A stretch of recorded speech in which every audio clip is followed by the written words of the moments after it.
മരുന്നും കഴിച്ചാണ് കിടക്കുന്നത്. ഗ്യാസ് കയറിയിട്ട് ഫുഡ് കൊടുക്കാത്തുണ്ട്. പാലെടുത്ത് കുടിച്ചൊന്നും നിങ്ങൾ പറയുന്നില്ലേ? പാലെടുത്ത് കുടിച്ചിട്ട് നിൽക്കുന്നത് അവിടെ പേരൊക്കെ ഉണ്ട്, ചോദിച്ചു ഞാൻ കൊടുക്കത്തില്ലേ? അങ്ങനെ ഒരുപാട് രാത്രി ഫുഡ് കൊടുക്കാൻ എന്റെ ഫുഡ് തരും എന്റെ കൈയും കാലം പിടിക്കണം. ഫ്രിഡ്ജിന്റെ ഉച്ചക്ക്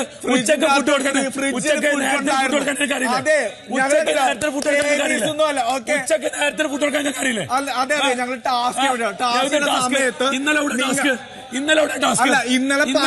നിങ്ങൾ ഒരുപാട് ചിലക്കല് നിങ്ങൾ ഞാൻ ഡിസൈഡ് ചെയ്യും, നിങ്ങൾ കഴിക്കും.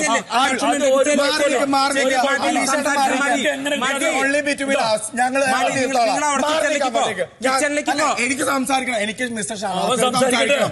Do have any problem please? Okay, ഞാനും ഷാനവാസുള്ള കാര്യം ഞാൻ തീർത്തോളാം. ഓക്കെ, എനിക്ക് ആരുടെ ഒത്താശയുടെ ആവശ്യമില്ല. സമയമല്ല എന്ന് പറഞ്ഞിട്ട് ഫുഡ് വെക്കാത്തത്, സമയത്തിന് ഫുഡ് കൊടുക്കണം. ഇന്നലെ ഉച്ചക്ക് ഇന്നവൻ ഈ പണി ചെയ്ത് ഒപ്പിച്ചോണ്ടിരിക്കണേ. അറിയാം, സമയത്തിന് ഫുഡ് കൊടുക്കാൻ വേണ്ടിയിട്ടാണ് 2 കറി ഇല്ലാത്തത്. അതായത് ഒരു തോരനില്ലാത്തത്, 2 കറിയല്ല, ഒരു കറിയേ ഉള്ളൂ. എല്ലാ പ്രാവശ്യവും ഒരു കറിയേ ഉള്ളൂ. ഒരു തോരൻ വെക്കാൻ സാധനമല്ലേ ഇവിടെ? സാധനല്ലേ? 21 26 പേരുള്ള സമയത്ത് നമ്മള് എന്താണ് തോരൻ വെച്ച് കൊടുത്തില്ലേ? വേറെ ഒന്നുമില്ലല്ലോ ഇവിടെ നോണോ മറ്റുള്ള ഒന്നുമില്ലല്ലോ. ഒരു തോരനിലുള്ള ഒരു കറിക്ക് കൂട്ടി കഴിക്കാനുള്ളത്, അതിന് സാധനമല്ല ഇവിടെ. എന്തുകൊണ്ട് ഒരു 3 പേരില്ല ഇവിടെ? എന്തുകൊണ്ട് വെക്കുന്നില്ല? അത് ഇന്നലെ ഉച്ചക്ക് അവര് ഫുഡ് തന്നില്ല. ഇന്നലെ ബ്രേക്ക്ഫാസ്റ്റ് കഴിച്ചാൽ നമ്മൾ ഡിന്നറാ കഴിച്ച്. വൈകുന്നേരം 6:30 അവര് ലഞ്ച് തരുന്നത്, 6:30. അത് ചൂണ്ടിക്കാണിച്ചാണ് ഒപ്പം പറഞ്ഞത് സമയത്തിന് ഫുഡ് ആകാൻ വേണ്ടിയിട്ടാണ് ഇന്ന് 2 വെക്കാത്തത്. ചൂണ്ടിക്കാണിക്കല് ഇവിടെ ഇഷ്ടപ്പെടുന്നവർ ചോറ് വെച്ചിട്ടില്ലേ? സമയത്ത് വെച്ചിട്ടില്ലേ? ഞങ്ങൾക്ക് ഗ്യാസ് കയറാറുണ്ട്. പണ വെട്ടിപ്പോയോ?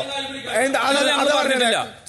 ഒറ്റ നമ്മളടുത്തൊന്ന് ചോദിച്ചാൽ മതി. നമ്മൾ അങ്ങനെ ബുദ്ധിമുട്ടുണ്ടെങ്കിൽ അല്ലാതെ നമ്മളെ കൈ കാല് പിടിക്കണമെന്നുള്ള വർത്തമാനം പറയല്ലേ? അല്ല, അങ്ങനെ ഞങ്ങൾ ചോദിക്കാൻ പറഞ്ഞിട്ടില്ല. അങ്ങനെ ഞങ്ങൾ ചോദിക്കാൻ പറഞ്ഞിട്ടില്ല. ഞങ്ങളെ അടുത്ത് വന്ന് കാല് പിടിക്കാണെന്ന് ഞങ്ങൾ പറഞ്ഞിട്ടില്ല. ജസ്റ്റ് ഒന്ന് പറയാറുണ്ടല്ലോ. ഓവറാക്കല്ലേ? ഫ്രഷ് ഫുഡ് അങ്ങനെ എല്ലാവർക്കും പറ്റാൻ വേണ്ടിട്ട് ഞാൻ ഷെഫാണ്. എല്ലാവർക്കും ഉണ്ടാക്കി കൊടുക്കാൻ സൗകര്യമില്ല. ഇനി ഒരു കാര്യം, എക്സ്ക്യൂസ് മീ ഷാന, ഒരു കാര്യം പറ്റേ, ഇനി ഞാൻ കിച്ചൺ ഒരു അഹങ്കാരം ഇവിടെ വെച്ച് പൊറപ്പിക്കാൻ പറ്റില്ല. പക്ഷെ ചെയ്ത് ഞാൻ കാണിച്ചു പറയല് മാത്രമേ ഞാൻ ചെയ്ത് കാണിച്ചു. പറഞ്ഞു ഒരു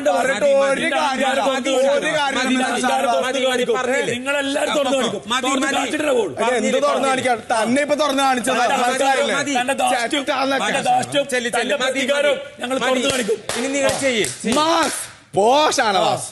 പണി നോക്കും, കുറച്ച് സംസാരിക്കാൻ നോക്കാം. ഉള്ളിലൂടെ പണി ഉണ്ടല്ലോ, അതൊക്കെ പറയുന്നത് ചെയ്യും. ഞങ്ങൾ പറഞ്ഞിട്ടേ പോകുള്ളൂ. എനിക്ക് സംസാരിക്കണം. അനീഷയുടെ എനിക്ക് സംസാരിക്കണം. സംസാരിക്കുമ്പോഴത്തേക്ക് ഇയാൾ പറയുന്ന കേട്ട് ഞാൻ മിണ്ടാണ്ട് നിൽക്കണോ? ഞാനിവിടെ ബിഗ് ബോസ് ഹൗസിലാണ് വന്നേക്കുന്നത്. അതുകൊണ്ട് ഇയാളുടെ മാസ് ഡയലോഗും മീശവരിയും കാണാൻ വേണ്ടി വന്നേക്കുന്ന ഒരു വ്യക്തിയല്ല. ഞാൻ ഹൗസ് ക്യാപ്റ്റനാണ്. അപ്പം എനിക്ക് സംസാരിക്കണം. ഞാനാണ് ഡിസൈഡ് ചെയ്യുന്നത് എന്ത് ഭക്ഷണം, എത്ര ഭക്ഷണം, അല്ലാണ്ട് ഇവിടെ വന്നിട്ട് തോരൻ ഉണ്ടാക്കിയില്ലേ, ചമ്മന്തി ഉണ്ടാക്കിയില്ലേ ചോദിക്കാനായിട്ട് ഇവന്റെ നാവ് കൊണ്ട് ഈ പറയുന്നതല്ല, ലോകം കേട്ടാ മതി. വേറെ ഒന്നും വേണ്ട. ഒരു കുഴപ്പമില്ല. പറയടാ, നീ പറയണേ കേക്കട്ടെ. പറ, നീ പറയടാ. ശിശു, വെറും ശിശു. പോയിന്റ്സ് കൊണ്ട്